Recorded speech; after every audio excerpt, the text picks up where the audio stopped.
Voilà, bienvenue dans le ZCL News. Il est déjà 12h32, même 33 minutes. On démarre avec vous. Dans un instant, on va recevoir Marie Dembélé. Elle est la directrice générale du centre de formation ASFO. C'est l'heure de la sortie. Vous savez qu'aujourd'hui, les vacances ont pratiquement commencé pour tous les jeunes, enfin. Pratiquement, depuis longtemps, ils sont en vacances, mais enfin, officiellement, c'était aujourd'hui le jour de vacances. On va recevoir un peu plus tard Marilène Ferdi dans la chronique ICC News, cinéma avec Guillaume Robillard. On aura un musicien aussi avec nous aujourd'hui, Victor Delvert. Il est revenu, auteur, compositeur, interprète, arrangeur, réalisateur, parolier, enfin, il a tout. Il viendra, peut-être qu'il chantera, on ne sait jamais. Manexia Ortiteka, la chronique Une voix, une histoire, des images, sera aussi avec nous. L'information, dans un instant, c'est le retour des Guada Boys après leur tournée, on veut dire, dans la Gold Cup. Bon, ça n'a pas été trop mauvais. Ils ont gagné 2 matchs, un nul et un perdu. Ils auraient pu être en quart de finale, mais finalement, ils ont raté le dernier match. Même pas le dernier match, le dernier quart d'heure du dernier match. Ils ont lâché la pression. Et là, regardez, Guatemala n'a pas joué avec eux. L'ouverture du festival de Goka aussi, ça y est, à Sainte-Anne, on a commencé avec du quadrille, c'était hier soir, et ça continue jusqu'au 14. Vous aurez l'occasion d'entendre parler, puisque Canal sera en direct dans ce festival de Goka. L'aquarium recueille deux nouvelles tortues marines. Enzo Vivier, c'est à Livoire, je ne sais pas si elle a plongé, mais enfin, en tout cas, on verra ces nouvelles tortues. Et puis on ira faire un petit tour en France avec, comme d'habitude, avec Maurice Cessé, notre correspondant ICC News, de O-News, pardon, qui sera lui aussi avec nous. Voilà un petit peu le sommaire. Merci d'être avec nous. Nous sommes en fin de semaine. Et il y a beaucoup de choses. Demain, il y a un concert de soft, vous le savez. Mais il n'y a pas que ça. Il y a plein d'autres choses qui se font. La ronde, on en parlera à la fin. Alors, on commence par l'actualité. Le retour des Guada Boys. Entre figues, comme on dit, entre figues et figues-pommes. Ils étaient hier à l'aéroport. Maxime Morel était là. Un bilan, c'est vrai, déjà, c'est mieux que la dernière fois, qu'il y a 2 ans. Nous avons terminé avec 4 points. Mais quand même... je dirais rivaliser avec quand même le Canada, faire des gros matchs. Et puis, bon, il est vrai que le dernier match nous a fait très mal. Pour moi, personnellement, je suis un peu déçu, on va dire. Je pense qu'on avait les moyens pour aller en quart de finale. Après, voilà, on a une équipe qui a été remaniée d'ici de 2 ans. Je pense qu'il faut travailler sur la continuité pour revenir dans 2 ans et être meilleur. Collectivement, on a tout mis en œuvre, mais bon, malheureusement, on est tombé sur une équipe du Guatemala qui était bien plus armés que nous. Je parle niveau dans le contexte, mais sinon, niveau terrain, je pense qu'on était mieux qu'eux. Et puis, c'est pas passé. Hein. C'est le foot, quoi. Le bilan est quand même positif du fait que l'équipe a su monter en puissance. Nous aussi, à notre niveau, on a bien travaillé. On a su travailler autrement pour pouvoir arriver à, je dirais, ces résultats. Mais malheureusement, on ne fait qu'un aller-retour, quoi. Donc ça, c'est toujours décevant et c'est une déception quand même assez grande parce qu'on pouvait voir beaucoup mieux. Ces types de matchs de haut niveau, ça se joue sur des détails et malheureusement, ça a été le cas sur le dernier match. Il est vrai qu'on aurait pu terminer avec un match nul sur le penalty, même voire avant de tuer le match, mais c'est comme ça aussi le foot de haut niveau. Il faut savoir ça et je pense que les joueurs sont conscients du travail qui nous reste à faire. Déjà, l'objectif premier, je pense que c'est la qualification en Ligue A. Et par la suite, en deuxième objectif, je pense que c'est la Gold Cup. Et aller beaucoup plus loin que cette année. Avec le groupe qu'on a et ce qu'on commence à construire, je pense que c'est faisable. Déjà, c'est au mois de septembre. Le mois de septembre, ça repart de plus belle. On aura 2 matchs. Le mois de septembre, 2 matchs le mois d'octobre et pour finir au mois de novembre. Et puis, c'est nous qualifier à nouveau pour la Gold Cup. Je pense que c'est faisable. Mais d'ici là, on verra. On va décompresser et puis essayer de repartir comme ce fut le cas, comme on a été. C'est-à-dire bien et être bien dans la tête et surtout décompresser. Autant dire que les Guala Boys, bon, ils ont fait le maximum, mais il a manqué un minimum, comme on dit. Et c'est malheureux parce qu'ils auraient pu être en quart de finale, effectivement, puisque quand on revoit un petit peu le match avec Guatemala, le Guatemala n'a pas été tellement supérieur aux Guada Boys. Le problème, ça a été ce pénalty qui a été raté et aussi l'occasion qui a été donnée au Guatemala avec ce corner et puis la tête dans les buts. Bien, on va passer à autre chose, puisque, vous l'avez entendu, Jocelyn Ngouma a donné déjà rendez-vous en septembre pour les éliminatoires une fois de plus. Et l'équipe qui a été sur le terrain pendant ce tour, on va dire, n'a pas totalement déçu, puisqu'il y a eu de bons moments, le 4-1, le 2-2 face au Canada, face aussi à Antigua, donc 2 matchs gagnés, 1 nul, 1 perdu. Bon, le bilan n'est pas totalement négatif. On revient à notre pays, on quitte les Guadaboys, on va prendre les Guadaka, puisque c'est le festival de Goka qui a commencé, 36e édition. Vous savez, avec la pandémie, il y a 2 ans, le festival avait été un petit peu mis de côté. Et puis progressivement, les choses reprennent. Cette année, le festival est un petit peu dédié à son fondateur, Félix Cotellon. Félix Cotellon qui, depuis quelques années, on le sait maintenant, il est hors tout, mais il n'est pas mort, il est vivant. Et sa fille a repris le flambeau, et puis les organisateurs habituels ont repris aussi, ce qui fait que ce festival, il va se dérouler normalement, avec beaucoup de musique. D'ailleurs, je crois que c'est lundi, nous allons recevoir un groupe de Goka ici, et nous aurons l'occasion d'en reparler. Pour l'heure, on revient à l'ouverture de ce festival à Sainte-Anne, avec une musique très traditionnelle. C'est pas du Goka, mais la Guadeloupe, c'est pas un qui Goka, ni Biguine, ni Zouk, mais aussi ni quadrille. Et c'est donc Olivier Moradel qui était dans ces quadrilles-là hier soir. C'est un honneur, c'est un plaisir pour la communauté, pour la ville de Sainte-Anne, de recevoir en son sein cet événement culturel qui n'est plus guadeloupéen, qui a dépassé les rives de notre pays pour devenir carrément un événement, en tout cas au niveau caribéen, voire mondial. L'année-ci, c'est hommage à Félix Cotellon. Donc, nous avons un hommage à Félix Cotellon qui s'est fondateur à Festival Gokala. On l'esprit déjà. Félix est un monde qui a essayé de réfléchir à tout le temps, et de cabécher. C'est on l'arrête, c'est-à-dire il prend un chemin et il trace un chemin à lui. Et effectivement, il a toujours essayé de regarder plus loin. Donc, thématique là, ça c'est ça. C'est nous pas retourner derrière nous, mais c'est pour nous avancer plus loin, pour nous garder plus loin. Ce festival est issu des mobilisations, des combats menés dans les années 78-80 pour la culture guadeloupéenne, pour le pays Guadeloupe. Mon père, avant tout, avant d'avoir créé ce festival, c'est un militant politique, c'est un militant culturel. Et je pense que c'est de cela, en fait, que vient cette passion pour le Goka, pour la culture et surtout pour le développement de ce festival. Ce qui est important, c'est que ce festival draine déjà un public énorme, mais surtout un esprit, un idéal. C'est-à-dire que c'est véritablement un des pans de la réalité guadeloupéenne. Et les organisateurs ont su, année après année, inscrire l'événement dans un label véritablement de conscientisation. Début juin, on a fait une exposition photo des 20 ans de festival de photos de Laurent de Bonpuy. L'exposition, elle est ici au Centre culturel de Sainte-Anne et elle va être itinérante et elle va être accompagnée d'un livret que ceux qui veulent pourront acquérir pour qu'ils aient un souvenir avec eux du festival de Goka, avec des textes très poignants de personnes comme Hector Poulet, par exemple, qui nous a accompagnés ce soir pour l'ouverture. Il y a 45 photos, pour résumer une vingtaine d'années, c'est pas beaucoup, mais j'ai pris les moments les plus forts et puis aussi les personnes qui font le Goka depuis très longtemps. Il y en a même qui sont décédés.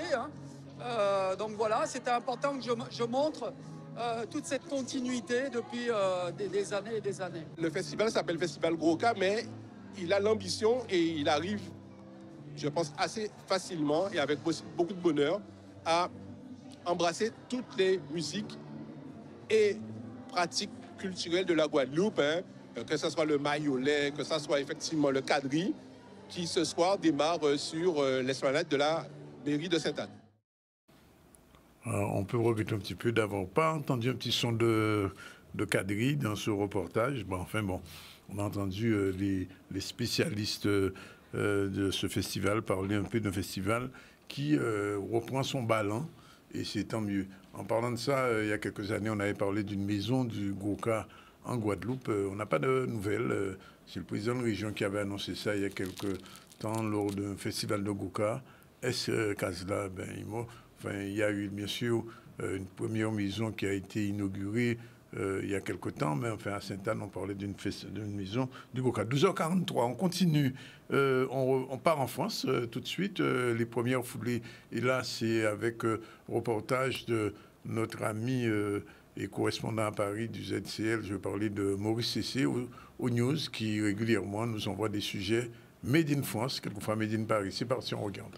Monsieur le délégué, c'est la première fois que vous assistez à ces 10 km ou pas? Oui, absolument. Je n'ai pas eu l'occasion par le passé, puisque c'était les années Covid. Donc, je suis très content d'être là pour la 27e édition de cette belle manifestation organisée par Accolade et son président Jacques Ambrosio, qui montre bien, encore une fois, l'excellence des associations ultramarines ici en Île-de-France.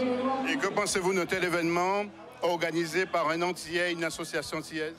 C'est exactement ce qu'il faut faire et refaire. Il y a beaucoup de monde, plus de 1000 participants, un beau village d'exposants, d'associations ultramarines, très bien organisé, et tout ça de la bonne humeur et des belles performances sportives à la clé. En tant que délégué et président de la DOM, vous soutenez ce type de manifestation. Qu'est-ce que vous pourrez apporter comme concours justement aux associations qui organisent de telles manifestations? Écoutez, nous les soutenons depuis le ministère des Outre-mer. Le ministre Jean-François Carenco est très attaché à la culture, au sport et aux différentes manifestations de ce type. Donc nous sommes présents, que ce soit sur le volet financier, mais aussi en accompagnement global. Sur des sujets plus spécifiques, la DOM, par exemple, participe désormais à l'accompagnement des sportifs des Outre-mer vers la métropole pour faire des manifestations. Donc nous sommes bel et bien présents, à la fois physiquement, mais aussi tout au long de l'année sur différentes étapes de ce parcours associatif. Et vous êtes très sollicité à Paris par des associations ultramarines? Oui, évidemment, il y a beaucoup d'associations ultramarines qui font toutes de belles manifestations. Nous sommes présents autant que possible et aujourd'hui est évidemment une belle manifestation que j'ai plaisir à avoir donné le départ et de remettre les prix aux gagnants. Nous aurons tout à l'heure l'occasion de revenir sur le carnaval qui s'est déroulé là-bas, toujours avec Maurice Cessé. On prend une petite pause en attendant de recevoir dans un instant Marie Dembélé, la directrice générale du centre de formation ASFO en Guadeloupe. Elle va nous expliquer un peu tout ce qui va se passer dans ce centre dans les semaines pendant les vacances, mais surtout à la rentrée. À tout de suite, 12h45. Pause. Voilà, nous sommes revenus avec vous, il est 12h58. Nous allons recevoir dans l'ordre, nous l'avons dit, Madame Marie Dembélé, bonjour. Bonjour. La directrice de l'ASFO. Et puis tout de suite après, on aura la chronique CC News avec Marilène Ferdi, bonjour. Bonjour. Et M. Roubillard, auteur d'un ouvrage historique sur le cinéma antillais, entre guillemets. Bonjour et merci. Bon, voilà. Alors, tout de suite, on va parler de l'ASFO. Alors, je pensais qu'aujourd'hui, les vacances officielles commencent dans les établissements scolaires. À l'ASFO, ça continue? À l'ASFO, ça continue. Ça ne s'arrête jamais. En tout cas, pour les administratifs, oui. Puisqu'on accompagne ceux qui terminent et on prépare la rentrée de ceux qui arrivent. Ah, déjà, là, on se projette déjà sur la rentrée? On se projette. Ça fait un moment déjà qu'on se projette sur la rentrée, puisque oui. Il faut que les rentrées soient préparées en amont oui. Et de façon qualitative. Oui. Alors, la baseline de l'ASFO, c'est ce qu'on voit là, l'alternance, une voie d'excellence. Explication. Alors, on dira que l'alternance est une voie d'excellence. Pourquoi? Parce que c'est aujourd'hui, on le voit avec les moyens que met l'État dans l'alternance, c'est la voie d'excellence pour l'insertion. Donc, un jeune qui fait de l'insertion, qui a un bon employeur, qui a un bon centre de formation et qui arrive à allier les deux, oui. S'il est bon en entreprise, il a de grandes chances d'y rester et de commencer très rapidement son insertion professionnelle. Oui. Donc ça, c'est des choses qui sont... S'il est bon en entreprise. S'il est bon en entreprise, c'est-à-dire que si avec l'employeur ça match, c'est-à-dire oui. Que s'il s'y retrouve, comme dans n'importe quel recrutement, hein, c'est-à-dire oui, que s'il fait l'affaire, comme on dit.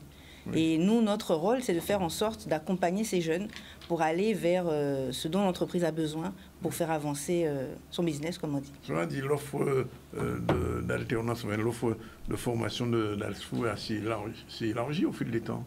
Oui, l'offre s'est élargie. Il y a toujours une base de métiers support et historique. Hein. Oui. Mais l'offre s'est élargie de façon à pouvoir être en phase autant que possible avec l'évolution des besoins du marché. Donc on a nos formations historiques, comme on dit, des BTS, des licences, et puis de plus en plus on va vers des formations sur des secteurs de niche, comme le rhum, le bachelor rhum et spiritueux, le master en commerce international, qui ne va pas forcément concerner toutes les entreprises, mais qui répond néanmoins à un besoin important.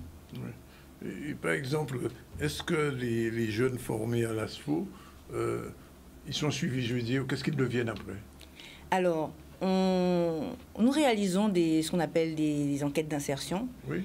Et en moyenne, on dira que nos jeunes, à 85%, sont insérés. Après, c'est vrai que jusqu'à l'an dernier, on s'arrêtait à la licence. Donc, beaucoup de jeunes qu'on formait étaient un petit peu en reste et étaient obligés, pour pas mal d'entre eux, d'aller vers l'Hexagone pour pouvoir suivre en filière master. Oui. C'est ce qui nous a poussé d'ailleurs à ouvrir ce master en commerce international. Oui. Et du point de vue du commerce, ça répond à la demande en Guadeloupe? Oui, ça répond à la demande. Et là, aujourd'hui, le focus que j'aimerais faire, ce serait notamment sur ce qu'on appelle le BTS MCO. Oui. C'est un BTS, c'est l'ancien BTS MUC qui est très connu. C'est le BTS le plus sollicité par les jeunes, le plus sollicité par les entreprises du secteur commercial. On sait qu'en Guadeloupe, on a beaucoup de commerce. Et je dirais qu'aujourd'hui... Alors, quand vous dites MCO, pour les gens qui savent pas, c'est management commercial. Je me suis lancée. Oui. Ce qu'on appelle MCO, c'est le BTS Management Commercial Opérationnel. Oui. Donc, c'est vraiment le BTS commerce par excellence, qui permet de former de bons vendeurs, stratèges en vente et organisateurs de vente. Donc, c'est un BTS, ce sont des profils qui sont très demandés par les entreprises du secteur commercial, parce qu'on le sait, c'est le secteur le plus, en tout cas celui qui recrute le plus en termes d'alternance. Et c'est aussi un BTS qui est proposé par tous les CFA qui existent en Guadeloupe à peu près. Alors nous, au niveau de l'ASFO, on s'est dit qu'il fallait que nos jeunes qui passaient par le BTS MCO chez nous aient dans leur bagage, dans leur besace, une différence par rapport aux autres. Et c'est pourquoi, à compter de cette année, on a intégré de façon automatique la mobilité internationale à ce BTS. Et il y a aussi ce BUT que vous avez lancé aussi. Oui, alors le BUT, donc c'est le but, on peut dire BUT pour ne pas confondre avec l'enseigne.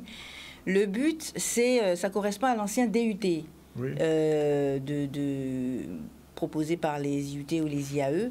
Et l'ASFO est en fait l'organisme qui dispense en mode alternance le BUT en gestion des entreprises et des administrations et en multimédia et filière Internet de l'IUT. Il y a beaucoup de termes techniques, de l'IUT de la Guadeloupe. Oui. Donc, les jeunes commencent à l'IUT, et donc leur première année, c'est sur 3 ans maintenant, et font les buts 2 et buts, donc BUT 2 et BUT 3 au niveau de l'ASFO. Oui.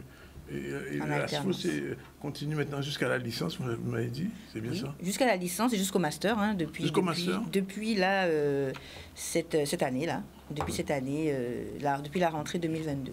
Alors, je me suis étonné quand même, je pose la question, parce que c'est un domaine qui est particulier à la Guadeloupe parce qu'il y a beaucoup d'activités en ce sens-là. Au niveau de la culture, l'ASFO ne s'est pas encore ouvert à ce domaine.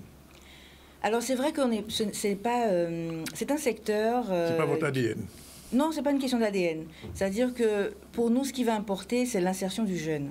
Oui. C'est-à-dire qu'il peut y avoir une appétence pour un secteur, mais on va d'abord identifier les possibilités d'insertion professionnelle pour le jeune. Tout de suite, Et c'est un secteur qui n'est pas évident en termes de pérennisation d'emploi. C'est un petit peu comme le secteur de l'économie sociale et solidaire. Oui. On a lancé une formation de responsable d'établissement sanitaire et social, de l'économie sociale et solidaire. Oui. Il y a une demande, il y a beaucoup de jeunes intéressés. Il y a beaucoup de structures qui sont en demande, mais il n'y a pas de moyens pour pérenniser des emplois. Donc, nous, on prend le risque, parce qu'on se donne aussi une mission de service pour le territoire, en tant qu'association. On a un statut associatif, donc on se permet, entre guillemets, d'apporter des solutions et de voir comment ça prend. Et lorsqu'il y a des difficultés d'insertion pour les jeunes, on n'a pas le choix, on n'y va pas. Donc le commerce est beaucoup plus rentable, c'est bien le cas de le dire. Alors je dirais que le commerce, il y a beaucoup plus de structures commerciales et qui ont davantage de solidité pour permettre une poursuite de carrière. C'est un petit peu ça. Au niveau de la culture, il faudrait qu'il y ait vraiment une structuration du secteur. Nous, comment est-ce qu'on fonctionne? C'est un petit peu comme avec le Rhum. Il faut qu'on puisse travailler avec les acteurs du secteur culturel qui sont beaucoup plus connaisseurs de leurs besoins que nous. Et en fonction, on propose une offre. On met en place ce qu'est notre métier. Il n'y a pas encore cet échange. Et nous, on est complètement ouverts. Oui. Parce que, enfin, je vous dis ça parce qu'on a un responsable audiovisuel qui est là. une dame aussi qui s'occupe de l'audiovisuel. J'aurais bien envie qu'elle dise un petit peu par rapport à ce qui a été dit. Je veux déjà vous remercier parce que vous nous avez envoyé une lettre de soutien. Donc ça montre que vous vous intéressez à la problématique de la culture. Alors, ce que je vais ajouter par rapport à vous avez répondu à la façon dont la question vous avait été posée.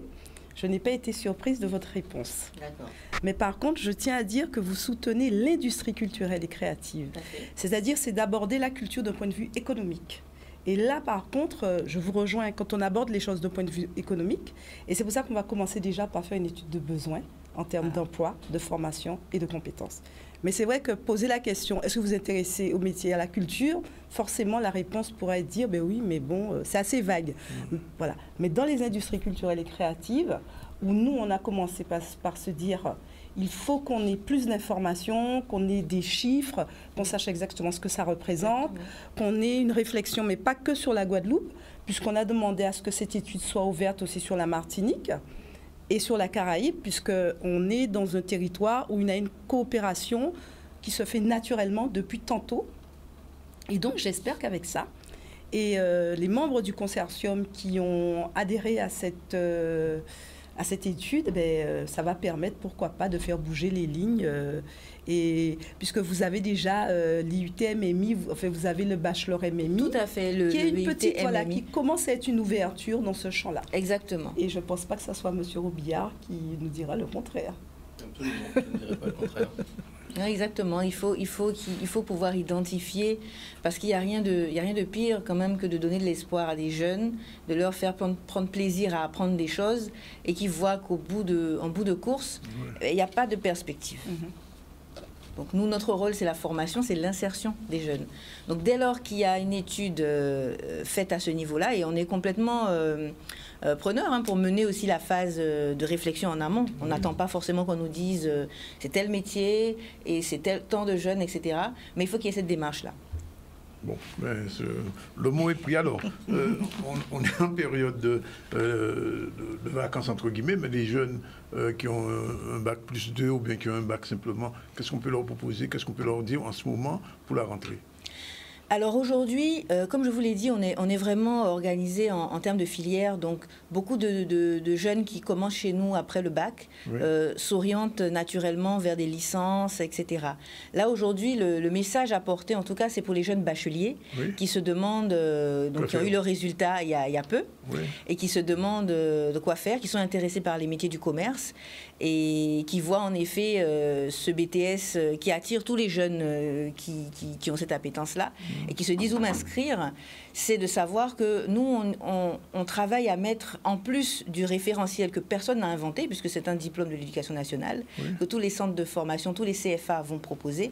Et donc, on s'est dit, nous, plus ils sont nombreux à arriver sur le marché du travail avec ce diplôme-là, il faut quand même que les nôtres puissent se différencier. Et c'est pour ça que l'intégration du voyage à l'international, long courrier, pour pouvoir identifier les techniques de commercialisation à l'étranger, a été intégrée. Par exemple, les BTS, donc c'est à chaque deuxième année de ce BTS. En octobre, là, nos BTS deuxième année de MCO, donc Management commercial et opérationnel, partiront à Atlanta. Ils partiront à Atlanta, découvrir, rencontrer des entreprises, rencontrer des établissements. Donc ça permettra à beaucoup de sortir aussi de la Guadeloupe, de s'ouvrir à une autre culture et puis de comprendre comment ça fonctionne ailleurs. Et ça, c'est des choses qui ramènent dans l'entreprise et qui font vraiment la différence. Et les inscriptions sont ouvertes? Les inscriptions sont ouvertes et les mises en relation avec les entreprises ont déjà démarré. Donc, il ne faut pas hésiter. Le mois de juillet, il est très important parce qu'en fait, les entreprises sont plutôt là en juillet qu'en août.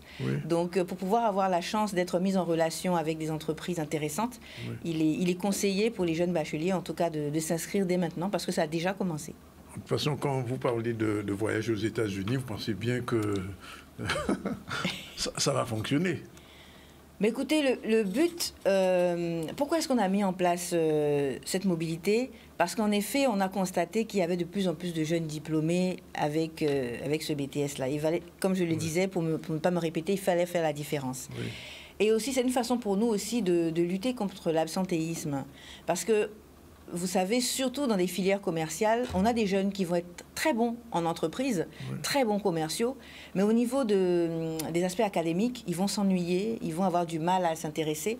Et donc, à chaque fois, nous, on se dit, celui pour qui une entreprise est prêt à miser, est prêt à faire évoluer, il serait dommage qu'il soit en rupture avec, on va dire, l'éducation. Donc, on réfléchit à chaque fois, chaque année, on a des choses nouvelles. Comment faire pour les intéresser davantage? Donc, il y a cette mobilité internationale, il y a les méthodologies d'apprentissage, c'est-à-dire qu'on va davantage s'appuyer sur des cas pratiques, s'adapter au profil des personnes qu'on a. Et vraiment, par exemple, quand on a des BTS en comptabilité, on a des profils complètement différents, qui rentrent un peu plus facilement dans des moules académiques plus classiques, qui savent pourquoi ils font de la comptabilité. Pour les commerciaux, c'est différent. Et on veut vraiment pouvoir accompagner ces profils à potentiel. Une dernière chose, la formation de bachelor avec le marketing au Rhum, ça a bien fonctionné pendant la route du Rhum? Alors, est-ce que ça a bien fonctionné pendant la route du Rhum? Ça a fonctionné. Oui. Je dirais que le secteur du Rhum existe avant, après la route du Rhum. Oui. Et sans rentrer dans plus d'analyse que ça, je ne sais pas si la route du Rhum a forcément des retombées très fortes. C'est la question qu'on se pose. Voilà. Mais en tout cas, pour nos jeunes, ça a été une opportunité de rentrer dans un secteur à fort potentiel. Parce que même si on se pose des questions sur la route du Rhum, à tous les coups, il viendra un moment, par rapport au boom que prend ce secteur-là, où on verra les retombées pour la Guadeloupe. Dernière chose, la relation avec les entreprises se fait facilement avec l'ASFO? Alors oui, la relation se fait facilement. Oui, dans le sens où on a vu l'importance qu'on donne au fait d'avoir peu de ruptures de contrat. Et ça, c'est quelque chose que je voulais souligner. Nous avons très peu de ruptures de contrat d'apprentissage. Parce que c'est une chose que de faire signer un contrat d'apprentissage, c'est autre chose que de permettre qu'il dure dans le temps. Et plus le taux de rupture est faible, plus on a de chances d'insérer correctement les jeunes. Donc, la relation se fait, on a un service dédié qui a pour mission, en fait, le bon recrutement. Donc, des fois, on peut prendre plus de temps que certains CFA à proposer des profils parce qu'on va prendre le temps d'identifier le bon profil par rapport aux besoins de l'entreprise. Vous voulez dire que le casting est mieux fait? Le casting est bien fait. Oui. Je sais comment est fait le casting chez nous. En tout cas, il est bien fait. Mieux fait, ça serait une comparaison. Alors, je resterai sur bien fait. Bien fait, enfin... J'en sais quelque chose. De toute façon, il y a un contact à prendre, un jeune qui vous écoute ou des parents. Alors oui, dès à présent, il est possible de s'inscrire en ligne. Donc les inscriptions à l'ASFO se font dorénavant de façon dématérialisée, qu'on habite à Basse-Terre ou ailleurs. On peut s'inscrire sur le site internet de l'ASFO. Et en cas de difficulté éventuelle, il faut appeler au numéro de l'ASFO. Et toutes les informations apparaissent bien évidemment sur le site internet de l'ASFO. D'accord. Bien, on vous remercie. C'est moi. Et puis bonne rentrée. Je dis Merci pas encore beaucoup bonnes vacances. Voilà, 13h14 tout de suite, on va passer à ICC News. On quitte le domaine un petit peu commercial, on passe à celui culturel et cinématographique. C'est parti, générique.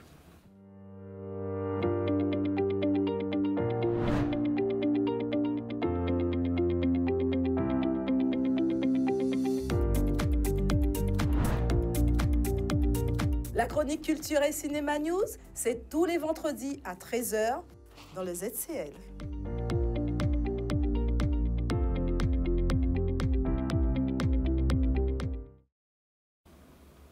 C'est la dernière de la semaine ou c'est de l'année ou bien c'est la dernière saison. C'est la dernière de la saison. Dernière de la saison. Oh là là. Il n'y en aura pas d'autres. On va vous regretter. Non, pas du tout. Je pense que pour tout le monde, enfin, comme tous les Guadeloupéens, on arrive en fin d'année. N'est-ce pas? En fin de saison, pas en fin d'année. On arrive en fin d'année scolaire. Là, je parle à tous ceux qui travaillent dans le milieu de la formation continue, la formation initiale. Et c'est vrai que, on n'a qu'une hâte, c'est de pouvoir tout boucler, partir en vacances. Donc là, on va se concentrer sur la dernière. Et la dernière, on l'a fait, on reste dans le cinéma, avec un très beau cadeau, que je propose. Et donc, aujourd'hui, on reçoit... un acteur, donc c'est Guillaume Robillard, qui est un acteur dans le secteur du cinéma et de l'audiovisuel qui est devenu incontournable. Alors, qui est Guillaume Robillard? Donc déjà, c'est un Guadeloupéen et qui est docteur en cinéma, qui a soutenu une thèse sur le cinéma antillais à Paris 1, Panthéon-Sorbonne, qui est chargé de cours à Paris 1 Panthéon-Sorbonne, ainsi qu'à l'Université des Antilles. Il a été membre de plusieurs jurys de festivals. Il est directeur de la programmation du FEMI, donc qui est l'un des premiers festivals de la Guadeloupe. On peut dire que c'est le festival emblématique en matière de cinéma. Qu'est-ce que je peux dire encore, ce gars? Il est réalisateur, il est scénariste, et bien sûr, donc je ne sais pas, j'espère qu'on va pouvoir le voir à l'écran. Oui. Voilà, il est aussi, ben voilà, le public peut découvrir son dernier ouvrage, hein, La conquête de l'espace et du temps, le cinéma antillais. Donc c'est le dernier ouvrage. Alors je dis enfin Guillaume. Bonjour Guillaume. Bonjour Marie-Hélène. Alors je dis enfin parce que la première fois qu'on m'a parlé de Guillaume, c'était il y a 5-4 ans. C'est Christine Vialcollet, la présidente du syndicat des producteurs. Je recherchais des informations sur le cinéma guadeloupéen puisque j'étais en train de faire une étude de besoin. Je faisais le diagnostic du cinéma. Et donc, je lui disais, mais c'est bizarre, je ne trouve pas grand-chose en termes d'écrit, véritablement. Elle me dit, bon, il y a quelqu'un qui a une mine d'informations, il a fait une thèse sur le cinéma antillais, va le voir. Et donc, en effet, je le rencontre et j'avoue que ces informations étaient capitales. Simplement, il me disait qu'il veut prendre le temps d'écrire son essai. Donc, ce n'est pas un livre historique, c'est un essai et je ne regrette pas. Alors, je peux dire que compte tenu du temps qui m'était imparti, j'ai quand même un seul regret, je n'ai pas eu le temps de le lire une deuxième fois.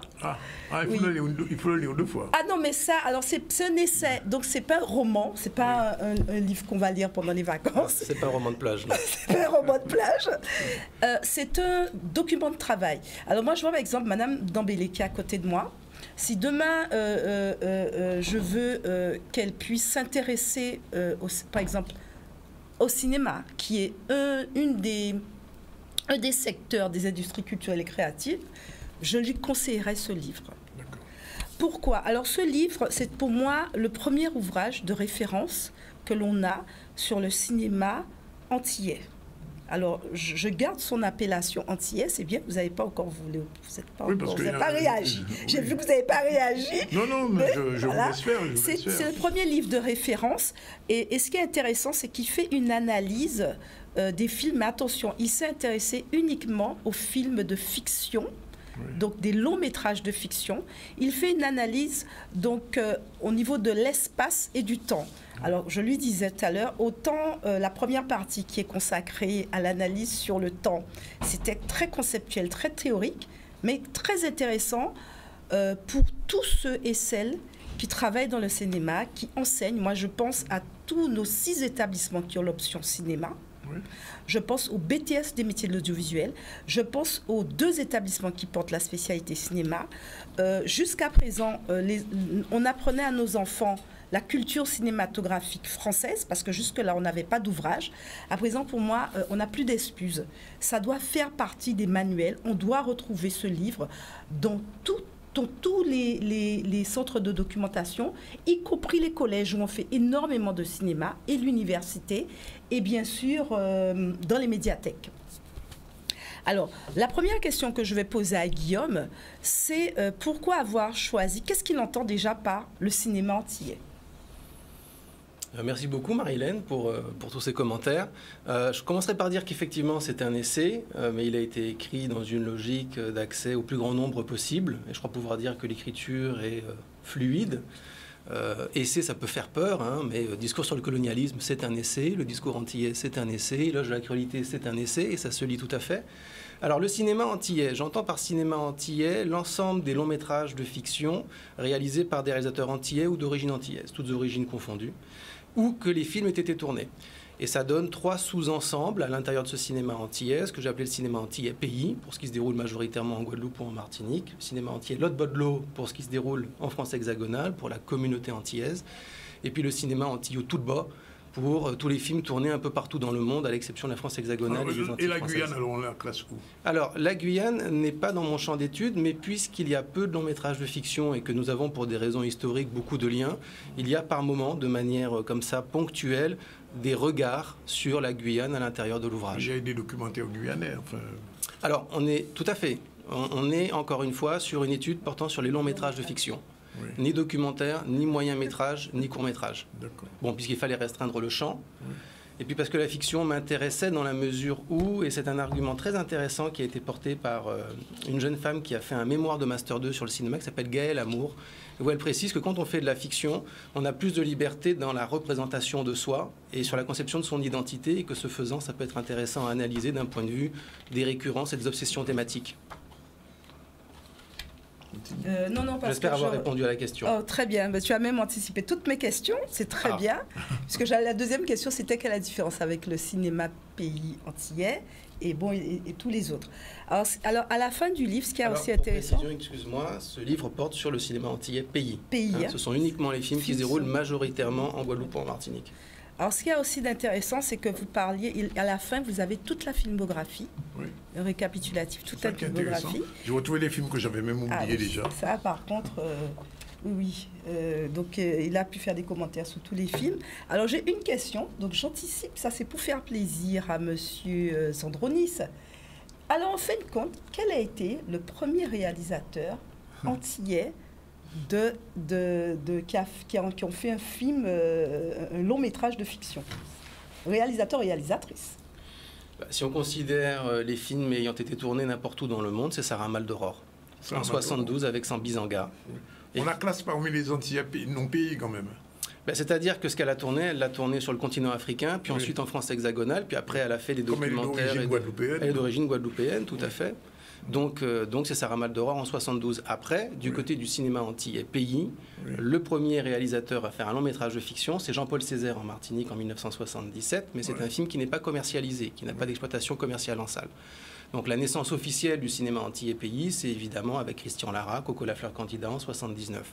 Donc on voit bien qu'en fonction des critères qu'on considère, il y a évidemment plusieurs noms qui ressortent, mais le premier de tous les réalisateurs, tout genre confondu pour ainsi dire, à avoir fait un long métrage de fiction, c'est Sarah Maldoror. Alors même si c'est pas l'objet de l'étude, comment classer le cinéma de la Caraïbe, dit caribéen, par rapport à ce cinéma, entre guillemets, antillais? Alors, le sujet de ma recherche n'était pas les cinémas caribéens. Oui, j'ai bien compris. Hein. Donc il fallait que je me concentre. Il avait été décidé que je me concentre sur les longs métrages de fiction guadeloupéens et martiniquais. Alors, comment définir les contours des cinémas caribéens? Je pense qu'encore aujourd'hui, on est un certain nombre à se poser la question. Il y a un travail à faire. Là. Il y a un travail à faire. Il y a quelques livres déjà qui ont été faits. Mbaye Hacham en 92, Exiles, qui était vraiment le point de départ. Il y a quelques ouvrages de Keith Warner. C'est plus du côté des États-Unis en réalité. Et puis, il y a ce livre qui a été fait par les Cubains, Explorando el Cine Caribeño, qui remonte à une dizaine d'années à peu près. Mais on est encore en tâtonnement, hein, d'un point de vue de la méthodologie. Les contours de ce que seraient les cinémas caribéens, restent à dessiner. Alors moi, je vais poser une question qui va l'interpeller. Alors, en introduction, vous dites que ça n'existe pas, le cinéma antillais. Par provocation. Ah oui, dès l'introduction, il commence à nous expliquer pourquoi. Et les explications sont très intéressantes. Pourquoi le cinéma antillais n'existe pas. C'est une réalité virtuelle. C'est bien ça? C'est la première phrase. Effectivement. Oui, en fait, je commence en disant que ce cinéma n'existe pas, qu'il est une réalité virtuelle si on prend les choses sous l'angle de l'économie. Il n'y a pas d'industrie, il n'y a pas d'autonomie de production puisque c'est à l'intérieur du système de production français. Même du côté de la réception, pendant très longtemps, on n'a pas pu chiffrer réellement ce public, on n'a pas fait d'études sociologiques des liens entre ce public local et son propre cinéma.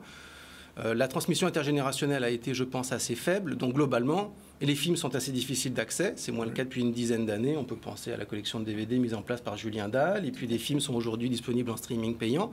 Mais quand j'ai commencé ma recherche en 2012, l'accès à beaucoup de films était quasiment impossible. Donc, il fallait vraiment aller au contact des professionnels directement. Un véritable cluedo, ça m'a pris des années. C'était quelque chose d'assez phénoménal.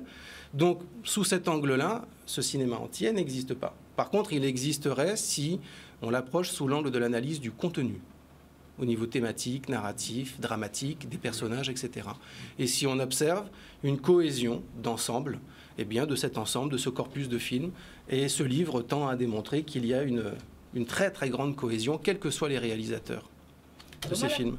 Alors, merci. La partie que j'ai beaucoup aimée, et que j'invite tout le monde à lire. On a la pause, on se retrouve tout de suite après. Gardez la question au frigidaire, comme on dit, et on la réchauffe tout de suite après la pause. Il est tout 13h25. Voilà, 13h31. Tous nos invités sont là. On va commencer par les femmes, comme toujours. Manick, bonjour. Bonjour Danick. On parlera de quoi tout à l'heure? On parlera du recueil des contes du flamboyant de Quincy Gaines. Quincy Gaines. Et puis notre musicien international, Monsieur Delbert, bonjour. Bonjour. Son album Gadeo va sortir. Il est déjà sorti pratiquement? Oui, c'est sorti. Oui. Et il est venu accueillir son musicien. On va écouter un petit peu de musique. Mais avant, on revient au cinéma avec Guillaume Aubillard et Marie-Hélène Ferdy. Guillaume Aubillard qui a sorti un ouvrage sur le cinéma. On le disait tout à l'heure, c'est un ouvrage essentiel, important et nécessaire aussi, je le dis, parce que personnellement, en le lisant, j'ai revu des tas de choses que j'avais oubliées du cinéma guadeloupéen même, et martiniquais aussi. Alors, on va dire le cinéma antillais en termes de la conquête de l'espace et du temps. Alors, la particularité, c'est l'un des premiers essais qui est aussi accessible en termes de lecture. Et vraiment, vous pourrez découvrir qu'il y a énormément d'images. C'est très surprenant, plus qu'un effort quand même. Hein. On a des photos, énormément d'images, d'extraits, donc des photos prises dans le film qui sont des photos inédites, des fois de vieux films. Alors moi, j'aimerais qu'on revienne sur la partie concernant, que j'ai adorée, c'est la partie sur l'espace. Pourquoi j'ai apprécié cette partie? Je pense que tous les Guadeloupéens et les Martiniquais vont l'apprécier, et ceux d'ailleurs, c'est que ça nous permet d'avoir un regard sur comment les professionnels, les cinéastes, se sont appropriés nos espaces. Ça peut être la plage, le champ de Cannes, la montagne, mais en lien avec notre histoire. Oui. Et donc, c'est ça. J'aimerais que Guillaume nous explique comment cette évolution s'est faite concernant l'espace. Par exemple, le champ de Cannes. Pourquoi, à un certain moment, on voyait que les cinéastes avaient un problème avec la plage? Il y avait une certaine distance avec la plage. Alors, comment s'est fait cette appropriation de l'espace? Alors, beaucoup de questions dans cette question. Je vais commencer par dire que je rappelle qu'il y a eu quelques ouvrages de référence sur ce cinéma avant moi. J'ai envie de citer, c'est très important, Osange Silou, première historienne de ce cinéma, en 91, le cinéma dans la diaspora africaine, les Antilles françaises. Le livre de Paul Rosé-Lekim sur l'économie des cinémas caribéens en 2003. Et puis, il y a peu de temps, Liliane Salcède, avec son livre Les Lumières de l'ombre, qui, traitant des cinémas noirs, parle également du cinéma antillais. Par contre, c'est effectivement le premier livre traitant intégralement de ce cinéma depuis le livre d'Osange Silou. C'est l'une des raisons pour lesquelles j'ai fait cette recherche universitaire et ensuite ce livre. Pour répondre à la question sur l'espace, en fait, le point de départ de ma recherche et de l'écriture de ce livre par la suite, c'était effectivement l'espace. Pourquoi? Très simplement, je suis réalisateur depuis plusieurs années et puis il y a maintenant quelques années, je ne dirais pas combien, lorsque je commence mes premiers projets, j'ai le souhait d'éviter ce qu'on appelle l'esthétique de la carte postale. Si je filme une plage, comment est-ce que je la filme? Est-ce que je dois la filmer? Est-ce que je dois l'éviter? Si je filme une rivière, comment fais-je? Etc. Et donc, je réfléchis à tout ça. Je rencontre l'œuvre d'Édouard Glissant, évidemment, au sein de laquelle le paysage est extrêmement... cette question est extrêmement importante dans cette œuvre. Et puis, finalement, ça va être, je dirais, le départ de feu du souhait d'étudier ce cinéma sous cet angle-là. Je me suis demandé si les réalisateurs de ce cinéma avaient réussi à éviter cette esthétique de la carte postale et finalement, s'ils avaient pu développer une esthétique qui soit propre à cette production cinématographique. Et dans les grandes lignes, j'ai considéré les différents pans des paysages insulaires, alors la plage et la côte, la rivière, les champs de Cannes, la montagne, etc., pour voir si on avait attribué à chacun de ces espaces une fonction ou des fonctions spécifiques. Et dans les grandes lignes, il y a un réel processus de détouristisation et de désexotisation de ces paysages, en tout cas des débuts du cinéma antillais pays jusque vers 2010. Comment? En y inscrivant la mémoire historique, tout simplement. Le passé colonial et esclavagiste. Et chacun de ces pans du paysage va encore avoir, va avoir des fonctions bien précises avec cette densification par la conscience du passé historique. J'espère que ça répond à la question. Oui, tout à fait. Mais bon, moi, je vous inviterai tous à le lire. Hein. Je voulais poser une dernière question quand même. Ah ben, allez-y. Une dernière. Est-ce qu'il y aura un jour un livre sur les festivals de cinéma? Alors à ce jour, ce n'est absolument pas un projet d'écriture. En termes de festival. En soi, je crois qu'on peut écrire un roman en plusieurs tomes. Oui. Je ne suis pas certain de vouloir m'atteler à cette tâche. D'accord. En tout cas, merci d'être venu présenter cet ouvrage. Merci à vous. Je rappelle, est très important. Et Marilène l'a dit qu'on devrait retrouver dans les établissements scolaires. Depuis le collège et lycée, les enseignements. Parce que c'est un ouvrage quand même qui a une base importante. Comme on dit, sur un database.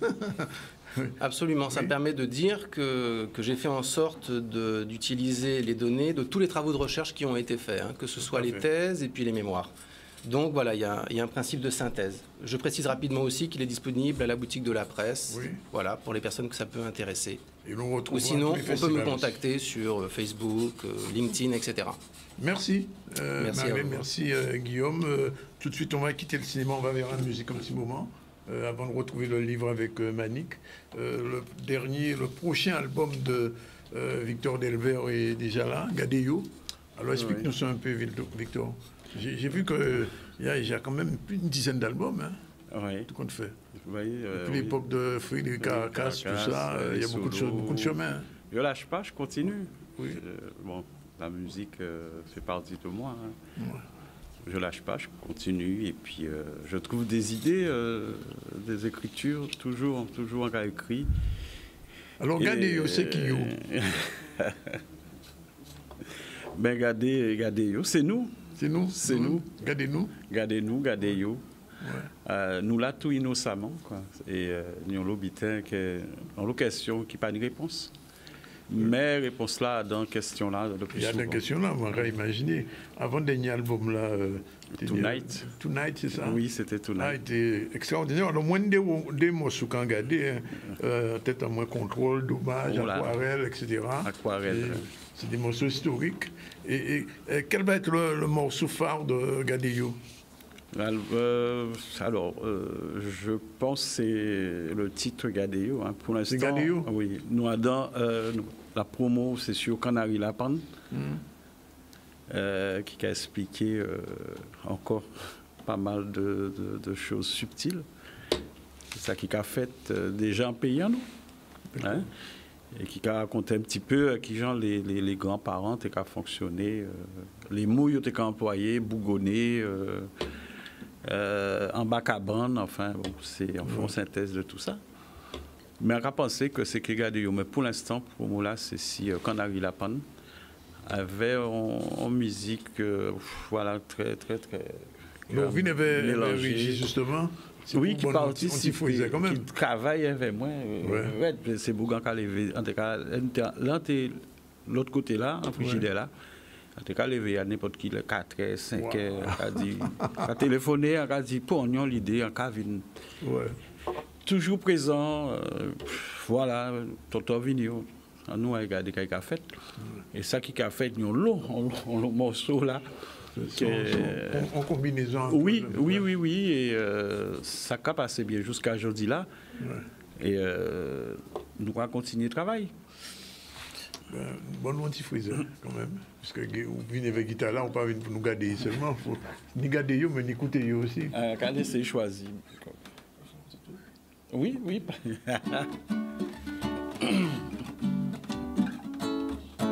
Au soit là, moi décidé de conquérir Kéao. Oui. Trop longtemps qu'à négliger. Puis près, senti chaleur.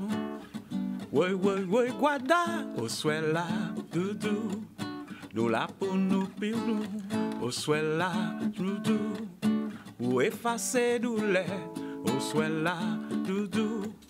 Moi là pour faire sourire, au soit là, chérie. Nous là pour enrichir, soit là. Pas de tristesse, pas de souffrance. Moi, je finis un métier assis, tout rivage guada. À d'enfants, à tête. Nous là pour nous aimer, nous sommes là pour effacer douleur. Moi là pour faire toujours.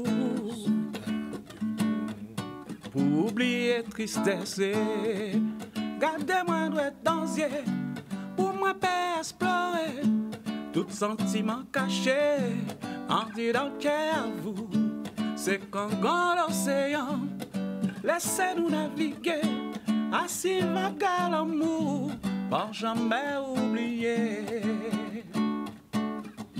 Sans jamais oublier pays là. Alors nous caille tonight, ouais, tonight, tonight, tonight, baby tonight,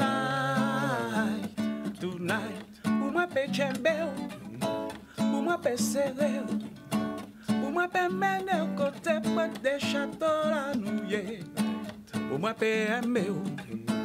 Pour moi, paix apprécier. Pour moi, l'amour toujours à genoux.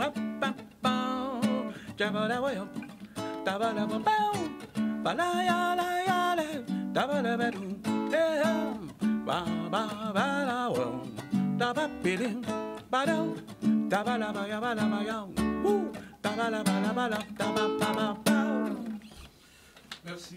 Ah bon. Merci. Nous avons l'occasion de voir pendant les vacances là? Oui. Ça a prévu? Déjà, comment? Ça a prévu déjà? Oui, c'est prévu. C'est prévu. La Martinique. La Martinique. Après un super live qui est fait à la matin, au cercle. Et après, donc, à revenir en Guadeloupe pour faire un concert avec le groupe Champagne, enfin. Voilà. Ah, ben Frédéric aussi alors? Oui, alors à signaler les albums Gadeo, Frédéric Caracas, c'est vrai que à la construction des titres, il pas là parce qu'on était en bas là, mais il tient basse là et ça a fait plaisir que Frédéric Caracas à la base. Ça veut ils ont commencé ensemble. Ben, tout à fait. Hein. Et c'est qu'à signaler aussi qu'elle est entrée dans le groupe Champagne, c'était en grande école. On était jeune petit bourg-à-poto bien connaître. Ouais. Moi, pendant l'eau dans le groupe Champagne et en cas dit merci. Merci. Donc, nous avons l'occasion de retrouver tout à l'heure. On quitte la musique, on revient au livre avec Manik. Bonjour. Bonjour. Générique, c'est parti. On va parler d'un livre particulier aujourd'hui. Oui. Et le Quincy Keane avec son générique. C'est parti.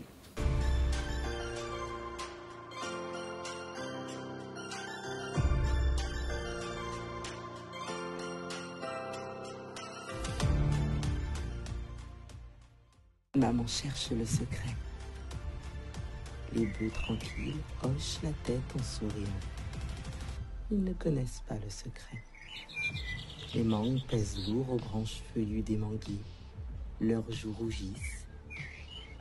Elles ne connaissent pas le secret.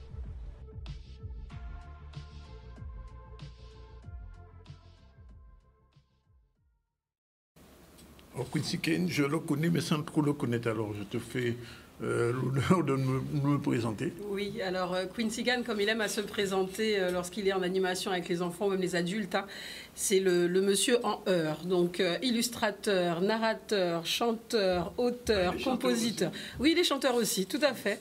D'ailleurs, il avait un showcase hier soir au comptoir des vins. Donc il est en Guadeloupe, puisque normalement Quincy réside sur Montpellier. Mais c'est vrai qu'il prend plaisir, en tout cas à chaque fois, à revenir sur la Guadeloupe et à parler de la Guadeloupe à travers ses différents ouvrages. Donc il s'est lancé dans un nouveau genre, puisqu'il avait déjà signé avec les éditions Jazor et les éditions d'Egmaron, dans une écriture assez particulière, qui est des contes terrifiants. Voilà, il a voulu se plonger un petit peu dans l'horreur et ça va être l'occasion pour nous donc d'écouter un extrait puisque c'est les contes du flamboyant et sous ce très joli nom, ce sont des contes, comme il le dit, des contes terrifiants pour enfants turbulents. Mais je ne le catégorise pas en conte pour enfants. Hein. On a vraiment voulu le mettre vraiment pour des adolescents adultes parce que crescendo, il monte vraiment dans l'horreur, mais ça reste très très intéressant à écouter. C'est parti, on écoute. Yekri, Yekra, Yé mysticri, Yé mystica. Est-ce que la cour dort? Non, la cour ne dort pas. Bienvenue dans les contes du flamboyant. Je m'appelle Quincy Keane et voici un nouveau conte terrifiant pour enfants turbulents. Il y avait dans la commune du Moule non loin de l'habitation Zévalos, une femme qui vivait seule. Sa maison était reconnaissable entre mille car c'était la seule maison rouge du voisinage. Cette femme avait beau être seule, elle avait pourtant toujours l'air de converser avec quelqu'un. Mais comme les gens qui passaient devant sa maison ne voyaient qu'une vieille femme parlant toute seule, il lui avait très vite trouvé un surnom. Tous l'appelaient la folle du moule. Un beau jour du mois de mai, une bande de jeunes garçons de nature taquine, désodiés, comme on dit par chez nous, passaient en chahutant devant la maison. Ils aperçurent la vieille femme conversant toute seule, comme à son habitude, sur sa véranda. C'est alors que le plus petit mâle de la bande se mit à hurler. « Eh, femme folle, ou pas voici pour ces pieds bois là au capalé, pas ni pour mon neveu rentrer à Casao. » Ce qu'on pourrait traduire par « Eh, la folle, tu vois pas que tu parles aux arbres? Il n'y a personne à côté de toi, rentre chez toi. » À ces mots, la folle du moule fixa le jeune garçon avec un regard démoniaque. Ce dernier se figea net. Le ciel devint rouge sang et les nuages noirs comme du charbon. Impossible pour le garçon de bouger. C'est alors qu'il hurla de douleur, un cri à déchirer l'horizon, car peu à peu, ses membres s'arrachèrent, comme si des crocs invisibles les déchiquetaient. Alors que son sang maculait la pelouse et qu'il hurlait de douleur, le jeune garçon s'enfonça dans le sol et disparut. Les autres membres de la bande ne se firent pas prier pour détaler à toute vitesse. Les garçons qui avaient survécu ne dirent à personne ce qu'ils avaient vu. Qui les croirait de toute façon? Quant à la folle du moule, on peut toujours l'apercevoir devant sa maison rouge. Certains racontent que sa maison doit sa couleur rouge au sang de ses victimes. D'autres ont juré que tous les ans, au mois de mai, on pouvait encore entendre les... Alors, d'après ce que je comprends, ce livre de 25 minutes, c'est ça? C'est ça, tout à fait. C'est un podcast, en fait. Hein. C'est un podcast, mais en fait, ce qui est important de souligner, c'est-à-dire que quand on veut faire peur, parce que les enfants aiment se faire peur, on va toujours utiliser le loup, le loup-garou, enfin des choses qui ne correspondent pas à notre univers. Et là, Quincy, il a vraiment, en reprenant les codes de l'horreur, utilisé ce qui fait partie de notre environnement immédiat. Donc, cette maison qui est à côté de la maison Zévalos, tout le monde sait qu'un petit peu... Enfin, les enfants ont toujours cette crainte de penser qu'elle est hantée. Le Dorlis, le Soukounian. Et c'est un livre, sincèrement, que je passe régulièrement au niveau des scolaires, mais à partir du CM1. Et c'est vraiment à cet âge-là où les enfants aiment se faire peur. Et c'est vrai que c'est un recueil qui fonctionne très bien. Sachant quand même que La folle du moule, c'est celui vraiment le plus calme en horreur. Parce que Quincy, progressivement, c'est vraiment crescendo. Et c'est pour ça que je le conseille vraiment à partir du CM1, CM2 jusqu'au collège. Parce que voilà, pour les plus jeunes, ça reste quand même assez gore.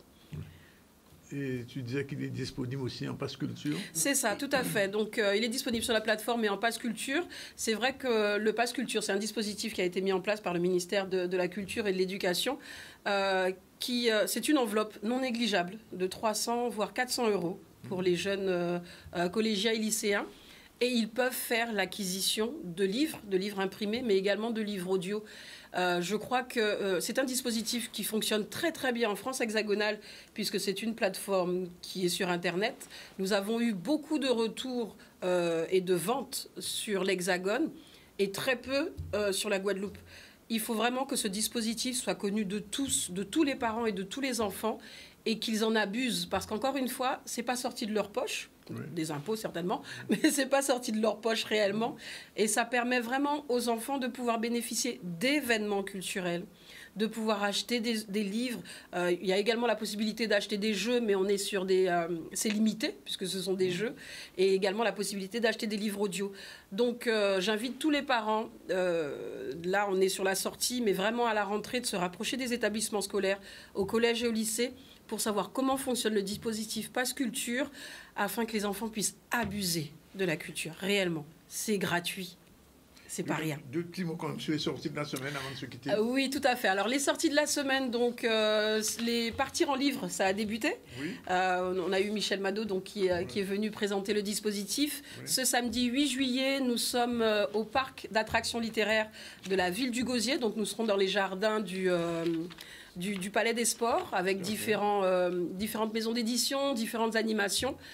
C'est vraiment l'occasion, en tout cas pour tous et tous en Guadeloupe, de se rapprocher des médiathèques du territoire parce qu'il y aura des animations, des rencontres auteurs sur tout le territoire de la Guadeloupe. Donc partir en livre, c'est le moment justement de vivre le livre autrement. Sous différents formats, puisqu'il n'y aura pas que de l'audio, il n'y aura pas que de l'imprimé, il y aura également de la bande dessinée, on aura des auteurs de Marie-Galante, des auteurs de la Guadeloupe qui se déplacent pour cet événement, et je crois que c'est vraiment le moment d'y aller et de s'intéresser aux livres. Voilà. Donc des vacances ludiques, pas studieuses, ludiques. Voilà. Partir en livre, voilà, c'est ça. Partir en livre. Bien, juste avant de terminer, on va retrouver nos amis musiciens. Victor, je crois que tu as un petit coucou à faire quand même. Un petit coucou à faire pour mon oncle qui se trouve vers Créteil. Oui.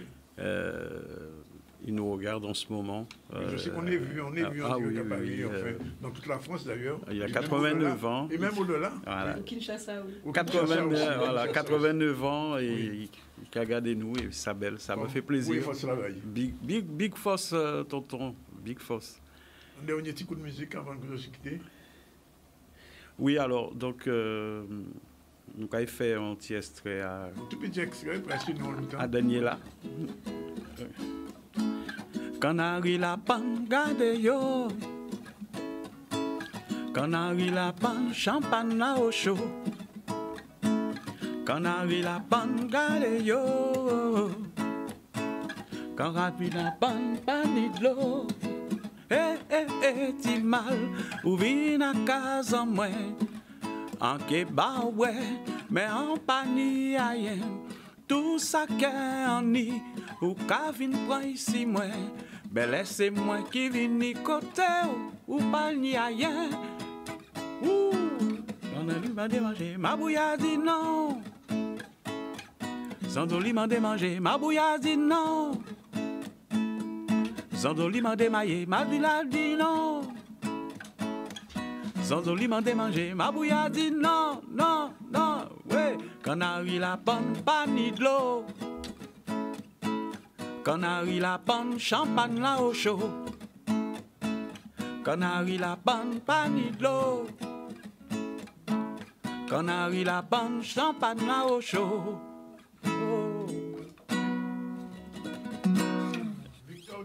Direct dans le CCL News avec Gadeyo, son dernier album qui vient de sortir. Je rappelle très rapidement qu'on a reçu aujourd'hui Madame Marie Dembélé de l'ASFO, avec elle nous précise que la rentrée se fait le 22 août à l'ASFO. Les étudiants alors, ont moins de vacances pour profiter rapidement. Ensuite, on a reçu Marilène Ferdier, Guillaume Roubillard pour son livre Sous l'espace et le temps dans le cinéma antillais. Victor Delvaux qui est encore là avec Régis. Et Manique Siartika, comme chaque semaine, et nous a présenté un ouvrage, je rappelle cet ouvrage important, qui s'appelle Le Conte du Flamboyant. C'est un podcast, et puis elle nous a parlé du pass culture qu'il faut profiter pour permettre aux enfants de pouvoir profiter de la culture, aussi bien du cinéma, de l'achat de livres, et de l'audio. Et puis c'est le parti en livre qui se fait toute cette semaine. Et un dernier mot, vraiment le dernier mot, la ronde danse aussi, qui se fait cette semaine aussi avec Lena Blue, du 3 au 29 juillet. Nous aurons l'occasion d'y revenir. De toute façon, le festival de Goka a commencé, on en a parlé. Et on va recevoir un groupe de Goka lundi. Donc, ces jours-là, ça, ben, nous, dans la musique, là, tout partout. Voilà. Merci en tout cas. Merci, Victor. Oui, merci aussi, Régis. Merci, Manika. Oui, mais volontiers, pas de bon problème. Et merci aussi à la réalisation qui est toujours parfaite le vendredi, pas seulement le vendredi. Il y a bon, les autres jours aussi. Mais le vendredi, bon, parce qu'il y a beaucoup de choses le vendredi, mais ça se passe bien. Voilà. 13h56. On vous dit bon week-end. Faites attention sur les routes. Et puis, nous allons continuer avec eux. On se retrouve lundi. Bye bye.